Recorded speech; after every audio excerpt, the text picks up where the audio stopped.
নিয়ে পশ্চিমবঙ্গ সরকার এবং পশ্চিমবঙ্গ সরকারের সম্মানীয় মুখ্যমন্ত্রী অত্যন্ত তৎপর আছেন।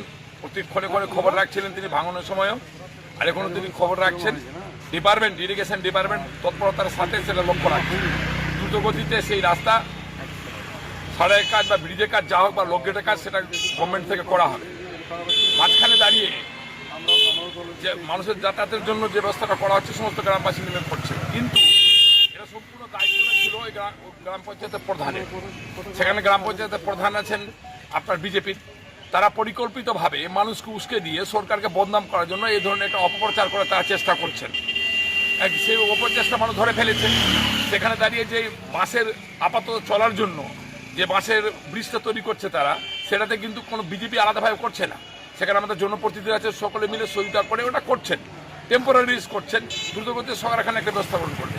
কিন্তু বিজেপি গোটা দেশ জুড়ে যেভাবে তাদের মানসিকতা, গোটা রাজ্য জুড়ে তাদের নেতাদের যে মানসিকতা, অর্থাৎ শুধুমাত্র রাজ্য সরকারকে বদনাম করা, মানুষকে মৃত্যুর মুখে ঠেলে দেওয়া, মানুষকে বিপদের মুখে ঠেলে দেওয়া, ধর্মের মানুষকে ভাগ করা, তার একটা নজির তারা সেখানে দেখাচ্ছে। সেখানে পরিকল্পিতভাবে চেষ্টা করছে 2026 সালের শুধু নির্বাচনের জন্য। সেখানে মানুষ তৎপর, সর্বস্তরের মানুষ তৃণমূল কংগ্রেসের সাথে আছেন, মামাটি মানুষের সাথে আছেন, সাথে আছেন। সরকার দ্রুতগতিতে তার একটা স্থায়ী ব্যবস্থা সেখানে করবেন। আপাতত যেটা হচ্ছে সেটা প্রধানের করা উচিত। প্রধান কেন করেনি? প্রধানের সম্পূর্ণতা ব্যর্থ।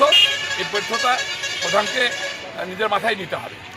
নিশ্চয় তৎপরতার সাথে দেখবে, আমিও প্রশাসনের সাথে কথা বলবো এবং আমি সেখানে আমাদের যারা দলীয় নেতৃত্ব আছে তাদেরকেও বলবো আমরা যে আপনার প্রশাসনের সাথে কথা বলবেন। আর যত দ্রুতগতিতে হয় পার্মানেন্টলি একটা অ্যারেঞ্জমেন্টের ব্যবস্থা গভর্নমেন্ট করবে।